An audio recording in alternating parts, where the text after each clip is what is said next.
மத்திய அரசு வந்து ரெஜிஸ்ட்ரேஷன் ஆக்ட் 1908 வந்து ரிப்பீல் பண்ணிவிட்டு நியூவாக ரெஜிஸ்ட்ரேஷன் ஆக்ட் 2025 ஃபோர்ஸுக்கு கொண்டு வரதுக்காக நியூ ஆக்ட் வந்து எனாக்ட் பண்ணியிருக்காங்க. இது இன்னும் ஃபோர்ஸுக்கெலாம் கொண்டு வரல, பப்ளிக்கோட கருத்தை கேட்கறதுக்காக வந்து வெப்சைட்டில் வந்து வெளியிட்டிருக்காங்க. அதில் நம்ம இன்றைக்கி என்ன பார்க்க போகிறோம் அப்படின்னு பார்த்தா, போலியாக மோசடியாக வந்து பத்திரத்தை வந்து ரெடி பண்ணியிருக்காங்க அப்படின்னா அதை ரத்து செய்கிறது எப்படி, அதை ரத்து செய்யறதுக்கான அதிகாரம் யாருக்கிட்ட இருக்குது அப்படிங்கிறத பற்றி தான் நம்ம இன்றைக்கி பார்க்க போகிறோம்.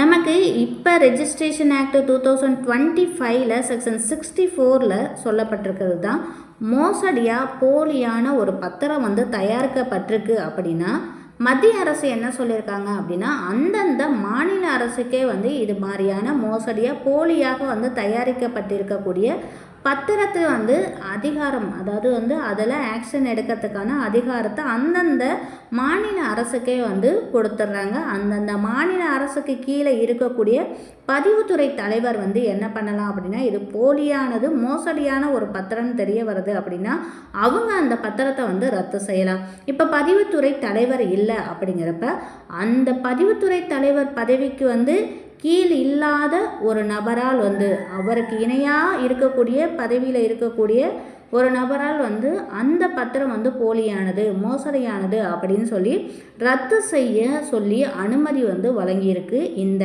ஆக்ட்.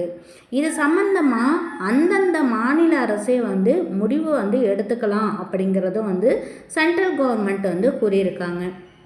இப்போ பதிவுத்துறை அலுவலராக வந்து அந்த பதிவுத்துறை தலைவரால் வந்து போலியானது மோசடியான பத்திரம் அப்படின்னு சொல்லிட்டு அதை நிராகரிச்சிட்டாங்க, கேன்சலேஷன் பண்ணிட்டாங்க அப்படின்னா அதை எதிர்த்து இவங்க மேல்முறையீடு எங்கே போகலாம் அப்படின்னா வந்து செக்ரட்டரி போகணும், செயலாளர்கிட்ட போகிறாங்க அப்படின்னா அதை சம்பந்தமாக அந்தந்த மாநில அரசே வந்து நடவடிக்கை வந்து எடுத்துக்கொள்கிறதுக்கான அதிகாரமும் வந்து கொடுக்கப்பட்டிருக்கு.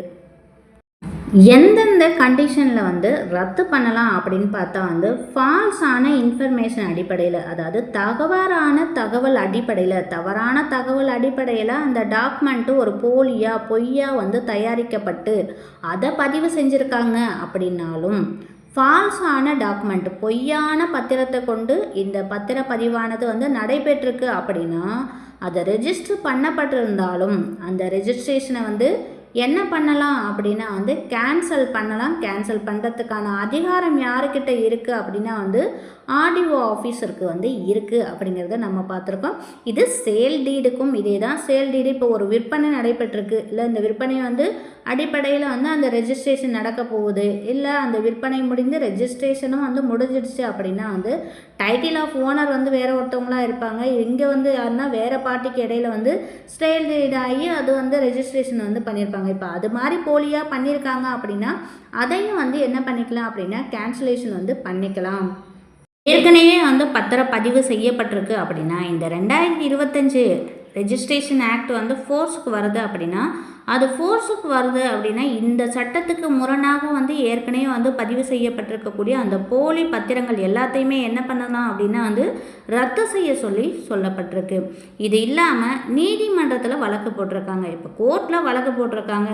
டைட்டில் ஆஃப் ஓனர் வந்து ஒருத்தவங்களாம் இருப்பாங்க, இது வேறு ஒரு பார்ட்டிக்கு இடையில் வந்து சேல் டீடு நடந்து அது விற்பனையாகி போலியான பத்திரத்தை ரெடி பண்ணி வந்து பத்திரப்பதிவு வந்து முடிச்சிருப்பாங்க. இப்போ இந்த பத்திரத்தை வந்து நம்ம என்ன பண்ணியிருப்பாங்க, நீதிமன்றத்தில் போய் வழக்கு வந்து போட்டிருப்பாங்க.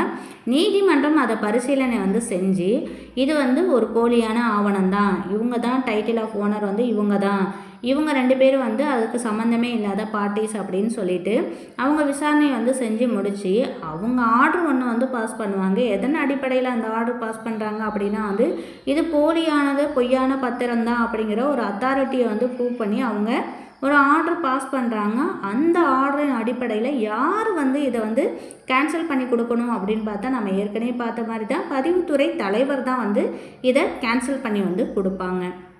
போலியான பத்திரம் அப்படின்னு சொல்லிட்டு யாராவது பெட்டிஷன் வந்து கொடுத்துருக்காங்க. இப்போ பதிவுத்துறை அலுவலகத்துக்கு வந்து இந்த பத்திரமானது வந்து போலியான பத்திரங்க பதிவு செய்யப்பட்டிருக்கு அப்படின்னு சொல்லி சொல்கிறாங்க அப்படின்னா வந்து ரெஜிஸ்ட்ரார் என்ன பண்ணலாம் அப்படின்னா வந்து அதன் அடிப்படையில் வந்து யாரெல்லாம் அந்த சொத்து சம்மந்தமான நபர்கள் வராங்களோ அவங்களுக்கெல்லாம் வந்து சம்மன்ஸ் வந்து அனுப்பி அவங்கள வந்து விசாரணை வந்து செஞ்சு விசாரணை அடிப்படையில் எல்லாருக்குமே வந்து என்ன கொடுக்கணும், டைம் கொடுக்கணும். அவங்க கையில் இருக்கக்கூடிய டாக்குமெண்ட்ஸு அவங்க சொல்லக்கூடிய கருத்துக்களையும் வந்து கேட்கணும். கேட்ட பிறகு வந்து அதில் டைரக்ஷன் வந்து அவங்க கொடுக்கலாம். அந்த டைரக்ஷன் வந்து எப்படி இருக்கலாம், இதை ரத்தும் வந்து செய்யலாம், இல்லை வந்து அதை வந்து அக்ரிவும் பண்ணலாம். இப்போ ரத்து பண்ணுறாங்களா இருந்தாலுமே இல்லை அவங்க அக்ரி பண்ணுறாங்க இது வந்து உண்மைதான் சரிவோ அப்படின்னு ஒத்துக்கிட்டாலுமே அதை அந்த ரெஜிஸ்ட்ரார் ஆஃபீஸில் என்ன பண்ணணும் அப்படின்னா அதுக்கு ஒரு நோட் புக் மெயின்டைன் பண்ணுவாங்க.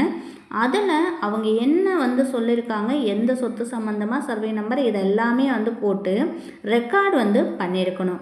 அதே மாதிரி நம்ம ஏற்கனவே என்ன பார்த்தோம் அப்படின்னா பதிவுத்துறை அலுவலரால் வந்து இந்த பத்திரம் வந்து செல்லாது அப்படின்னு சொல்லிட்டு ரத்து பண்ணிட்டாரு அப்படின்னா நம்ம செயலாளர்கிட்ட தான் போவோம். அந்த செயலாளர்கிட்ட வந்து மேல்முறையீடு போகிறோம் அப்படின்னா அது 30 டேஸ்க்குள்ளே வந்து போயிருக்கணும். அப்போ 30 நாளுக்குள்ளே வந்து போயிருக்கணும். அதுக்கு மேலே போனால் அது வந்து செல்லுபடி வந்து ஆகாது அப்படின்னு. இது ஒன்லி வந்து போலி பத்திரம் வந்து தயாரிக்கிறாங்க, அதாவது வந்து ஃபேக்கான டாக்குமெண்ட்டு தயாரிக்கிறதுக்கு மட்டும்தான் வந்து பொருந்துமே தவிர டைட்டில் ஆஃப் ஓனர்ஷிப்பில் இருக்கக்கூடிய நபர்களுக்கு வந்து இது பொருந்துமா. இப்போ வந்து டைட்டிலோடு வந்து ஓனர்ஷிப் வச்சுருக்காங்க அப்படின்னா அந்த நபருக்கு இந்த ரத்து ஆவணம் வந்து ஆர்டிஓ ஆஃபீஸில் போட முடியுமா அப்படின்னா அவங்களால வந்து அதிலலாம் போட முடியாது. எதில் மட்டும் போடலாம் அப்படின்னா வந்து இந்த மாதிரி சேல் டீடில் இல்லை மோசடியாக வந்து பத்திரங்கள் வந்து பதிவு செய்யப்பட்டிருக்கு அப்படின்னா கிரயம் பண்ணப்பட்டிருக்கு அப்படின்னா அதை வந்து கேன்சலேஷன் வந்து பண்ண முடியுமே தவிர டைட்டில் ஆஃப் ஓனர்கிட்ட இருக்கக்கூடிய ப்ராப்பர்ட்டியை வந்து கேன்சலேஷன் வந்து பண்ண முடியாது.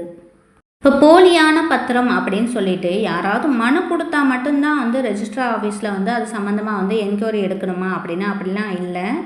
சோமோடாவும் என்ன பண்ணலாம், தன்னிச்சையாக அவங்களும் வந்து இது வந்து ஒரு போலியான பத்திரமாக இருக்குது, ஃபோர்ஜரி பண்ணி வந்து தயாரிக்கப்பட்டதாக இருக்குது அப்படின்னு அவங்களுக்கு தோணுது அப்படின்னா அது சம்மந்தமாக வந்து விசாரணை செய்யறதுக்கும் வந்து அவங்களுக்கு அதிகாரம் வந்து வழங்கப்பட்டிருக்கு.